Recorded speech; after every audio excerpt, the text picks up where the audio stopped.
Hi LCISD teachers, my name is Dr. Chad Jones and welcome to my home office for another quick tip in distance learning. In this video we're going to be talking about a very important topic right now, the idea of synchronous versus asynchronous learning. Let's start off by talking about synchronous learning and dig into that idea. Synchronous learning is the things that you're probably actually used to as a teacher. It's the idea of learning that happens at a specific time when everybody's together. That's normal school for us. That's normal face-to-face school. The students come to school, they come to our classroom at a specific time, and we teach all together at that same time. If students are absent, they miss the learning for that day and have to make it up in some other way. In a distance learning experience, that's probably similar to Zoom. It's the idea of I've created an online meeting and my students come in at that time to learn together inside of that Zoom experience. Now there's some real pros to a synchronous learning experience with distance learning. The first is that it can be very engaging, that the kids are coming together, it's a fun new experience for them, and they're engaged with you in the moment with the learning. Another pro is that there's the ability for some back and forth, that you can ask some questions and students can give you feedback during the learning experience. That's obviously very, very valuable. And then another piece to this that's a big pro of synchronous learning is that it allows for course correction. As you're providing the instruction, if you're finding that kids aren't really understanding the concepts, you can course correct and change the way that you're presenting the content to your students. Okay? Now, those are great pros, but there's also some cons with synchronous learning when it comes to distance learning. One of the first ones is the idea of a rigid schedule. You know, synchronous learning has to happen at a specific set time for everybody, and so that creates a rigid schedule. That means your students have to be available at that time, and you have to be available at that time.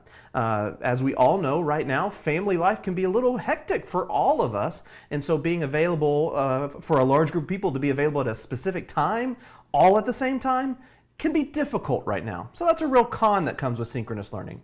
There's also technical concerns that come with synchronous learning. You know, if you've scheduled a Zoom meeting to happen at 1 p.m. and then somebody cuts an electricity line and you lose power at your house, you can't do that learning experience. You're not available at that time. You don't have electricity. So that's a real con to consider. And then there's also this idea of inequity. To go along with the idea of the rigid schedule, some of our students aren't available to help or to get help or get learning experiences all at the same time. You know, let's say there's several students at a home and they only have one device. They have to share that device and they may not all be available at the exact time that you wanted to provide a synchronous learning experience. So those are some real cons you need to consider whenever you're thinking about developing a synchronous learning experience for your students. Now let's switch over to asynchronous learning. Okay, so asynchronous learning is learning that doesn't have to happen at a specific time. It's kind of like the idea of it being recorded and the students can come in to learn the content at the time that works for them. This most commonly looks like something like a PowerPoint slide where the narration is recorded and the slide timings are saved and it's posted online. Or maybe it's a YouTube video that your students can go in and access and watch at any time, but you've picked out what the YouTube video is, or you've created the YouTube video through a tool like Screencast-O-Matic, where you did a screen share of you teaching the content to your students. So that's the idea of what asynchronous learning is. Let's talk about the pros and cons of it.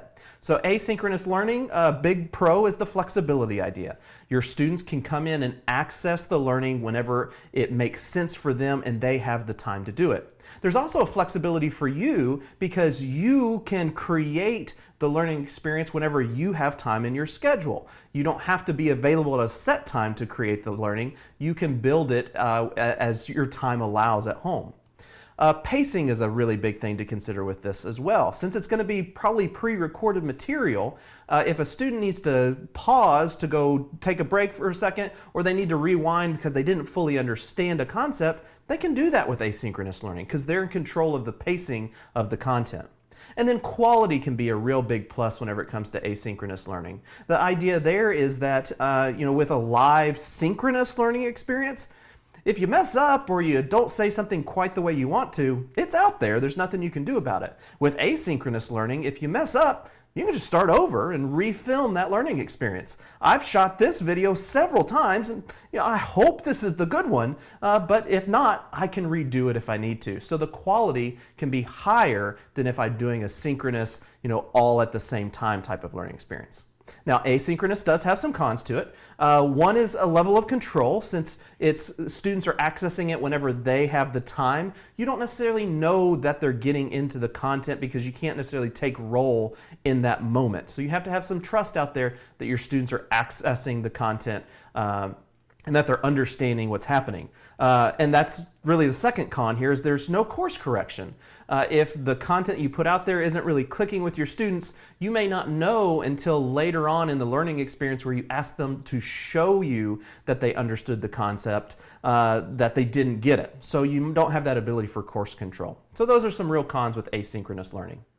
So now that we have a good understanding of what synchronous learning is versus asynchronous learning and the pros and cons of each, I wanted to give you some recommendations of what maybe a best case scenario of when to use each is, so you can help define how you want to use asynchronous versus synchronous learning. For synchronous learning, I recommend that you use it for things like open support times, where you have a Zoom meeting and kids can come in to ask you questions. Or it's great for community building. You know, our kids aren't seeing each other right now, so this is a great opportunity for just to bring them together for that community aspect. Or just an opportunity for practice time, where students come in to practice a concept and you're there to support in those moments as necessary.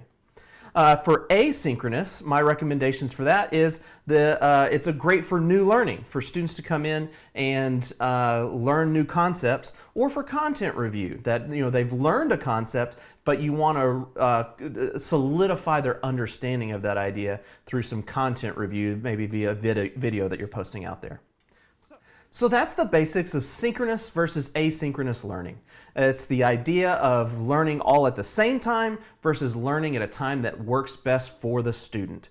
And so I hope you enjoyed this video, have a better understanding of those concepts, and have some good guidance on when to use each type of learning experience. This is Chad Jones. Thanks for joining me again for this quick tip in distance learning. Join us real soon for our next quick tip.